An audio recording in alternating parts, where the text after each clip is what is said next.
Hoje no Brasil nós vivemos em uma república representativa federativa, que significa que nós temos um sistema político constituído por uma federação e que é escolhido pela população, por isso representativa. Mas e se eu te perguntar como que isso começou, você sabe contar pra mim? É claro! Eu tenho um segredo pra falar pra você. Tudo isso acontece por causa de uma traição de um melhor amigo para com o outro. Pois é, rapaz. Então já fica comigo aqui até o final do vídeo, porque você vai entender direitinho essa história. Nós aqui já entendemos como se deu o processo da independência do Brasil, não é? Quando Dom Pedro I faz a independência dando uma espécie de golpe no seu pai, que é o Dom João VI, que está em Portugal, e assume o Império Brasileiro, iniciando o Primeiro Império. E se você quer entender melhor esse assunto especificamente, nós temos um card aqui em cima, onde você pode estar vendo o vídeo sobre a independência do Brasil, mas aí nós vamos ter o Segundo Império com o Dom Pedro II, que é o filho do Dom Pedro de Alcântara, o Dom Pedro I. E aí é com o Dom Pedro II que vai acontecer o golpe da República.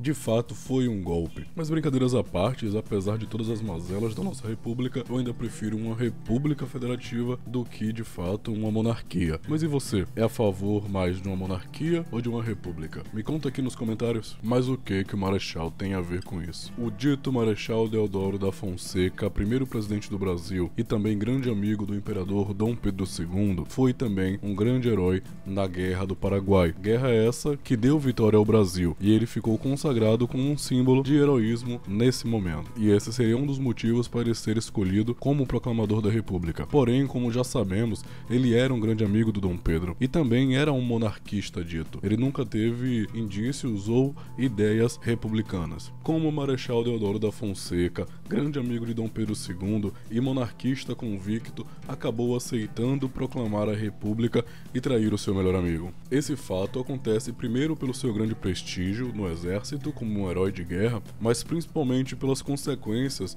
da Guerra do Paraguai, administrada pelo Dom Pedro, pela crise na saúde do imperador e também pela crise de sucessão. E então indivíduos importantes da sociedade começam a pressionar para a proclamação da República e chamam justamente o Marechal Deodoro. E quem é o grande responsável pelo seu convencimento foi o Benjamin Constant, que também foi um colega seu na Guerra do Paraguai e também era professor, engenheiro e tinha toda uma capacidade e todo um argumento para trazer o Marechal Deodoro da Fonseca para o lado dos republicanos, dando então o golpe contra Dom Pedro I. Uma curiosidade rápida, você sabe o que significa o termo proclamação? Proclamação nada mais é do que declaração, e a declaração da República, porque foi um ato simplesmente formal, uma vez que simplesmente o governo forçou a família real do Brasil e informou a população que havia agora uma república e não mais uma monarquia. Mas o que de tão ruim estava acontecendo no governo de Dom Pedro II que fez com que a república fosse proclamada? Por que isso aconteceu? Para entendermos bem como isso acontece, precisamos compreender principalmente 4 pilares que levaram ao fim do período monárquico no Brasil, que é a escravidão, a economia, a religião e o militarismo. Ambos entraram em crise contra o sistema, o que culminou na queda do Dom Pedro II. Vamos entender melhor o que foi cada um desses pilares. Como a escravidão faz o Império Brasileiro acabar. Antes de qualquer coisa, precisamos entender que o processo de escravidão nesse período já estava ultrapassado em diversos países. Devemos ter ciência de que a escravidão europeia, que escraviza povos africanos e ameríndios, é uma escravidão por lucro. Eles queriam ganhar muito dinheiro em cima do uso de pessoas como mercadoria, como objetos. E não foi diferente no Brasil, e o Império Brasileiro continuou fazendo essas práticas. Porém, com o advento da Revolução Industrial, os liberais percebem que manter pessoas encarceradas, tendo que alimentá-las e mantê-las vivas, era algo que não gerava lucros e que daria certos prejuízos. Então eles iriam maximizar seus lucros, não mais escravizando, tendo que mantê-las vivas. Porém, agora, explorando a sua força de trabalho fora do processo de escravidão, pagando na verdade agora o mínimo, que ainda nesse período era pouquíssimo, e a exploração do trabalho também era extremamente grande já, deixando a parte do sobreviver somente a custo da pessoa que era explorada agora e ganhava pouquíssimo pelo seu trabalho. Mas o que isso tem a ver com o Brasil? No Brasil, desde 1850, estava havendo uma pressão das forças inglesas que eram aliados nossos desde o Dom João VI, e existia então a lei de Bill Aberdon, que fazia referência ao imperador inglês. Nessa lei proibia que todas as nações que eram parceiras da Inglaterra tivessem mantendo esse tipo de sistema de escravização de pessoas. Não por bondade e não contra diretamente o Brasil, mas por esse fato desse novo advento do liberalismo, do capitalismo, da industrialização, que agora não queria mais encarcerar as pessoas, mas explorá-las de uma outra forma. Porém, os ruralistas eram a grande base que mantinha o governo imperial de Dom Pedro II, e eles insistiam em manter esse tipo de sistema de escravidão no Brasil. Mas com a Lei Áurea em 1888, que cedeu às pressões inglesas, às pressões externas, e também tinha medo de uma revolução escrava, como aconteceu no Haiti, liberta os escravos a partir da assinatura da lei pela princesa Isabel, o que faz com que os ruralistas que antes apoiavam a gestão de Dom Pedro passem a apoiar as ideias republicanas, o que praticamente quebra as pernas do governo imperial. E esses ruralistas agora são chamados de republicanos por puro interesse, porque eles ficaram revoltados por também não terem sido indenizados pela tomada, pela retirada dos escravizados. Mas e como a economia vai influenciar também na queda do Império Brasileiro, na queda do Dom Pedro II. Se formos comparar o Brasil com as outras nações nesse mesmo período, o Brasil era considerado como um país extremamente atrasado. Enquanto estamos tendo o advento da Revolução Industrial, países avançando economicamente e industrialmente, como a Inglaterra, a França, a Espanha, nós temos um Brasil escravista, monocultor e latifundiário, o que faz com que esse atraso seja ainda maior e o desenvolvimento seja muito mais difícil.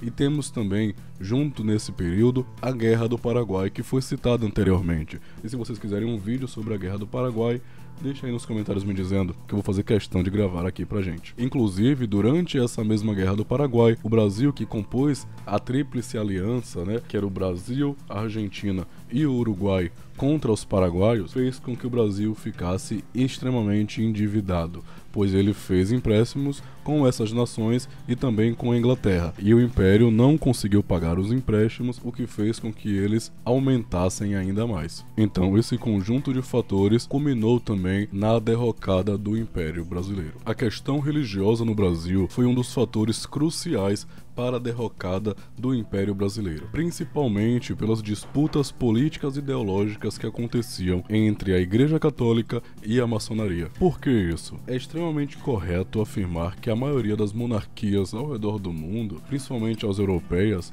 tinham o apoio da Igreja Católica. Ambos o imperador Dom Pedro I quanto Dom Pedro II tinham grande apoio do Papa. Porém, com o decorrer do tempo, com o crescimento do Império e o seu poder político dentro da sociedade, a Igreja Católica foi posta abaixo do poder do Império, onde tudo que fosse praticado ou ser aceito teria que passar primeiro pela aprovação do imperador. Isso com a aprovação do Beneplácito Régio, que faria exatamente essa proposta. E essa atitude do Império fez com que a Igreja se revoltasse, principalmente com os maçons que compunham o poderio monárquico do Brasil. Inclusive, os imperadores foram maçons. E então, o Papa Pio IX, revoltado com essa decisão do Império Brasileiro, mandou que todas as igrejas expulsassem os maçons. E o Dom Pedro II não gostou nem um pouco dessa ideia e mandou prender os bispos de Olinda e do Belém do Pará. Inclusive o Duque de Caxias, que é também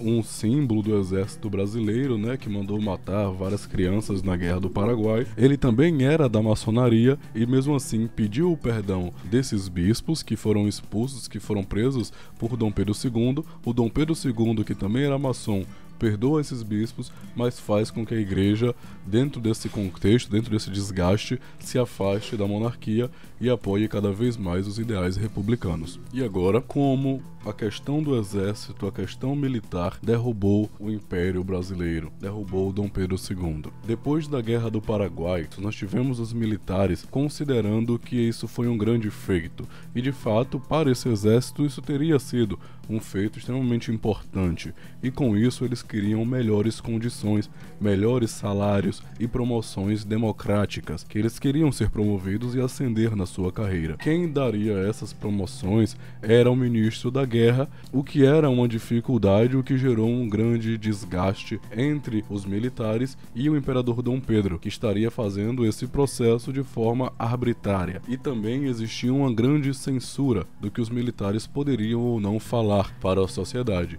Eles só podiam falar na imprensa aquilo que fosse permitido pelo ministro da Guerra, que por sequência, por tabela, também era subordinado ao imperador. Então somente o que o imperador permitia podia ser dito para a imprensa pelos militares. E diante de todos esses problemas, os diversos setores da sociedade já não mais se agradavam do poder, do controle do monarca Dom Pedro II. Os intelectuais já estavam se movimentando contra esse regime, querendo um regime diferente e mais aberto, porém eles sozinhos não conseguiriam fazer isso.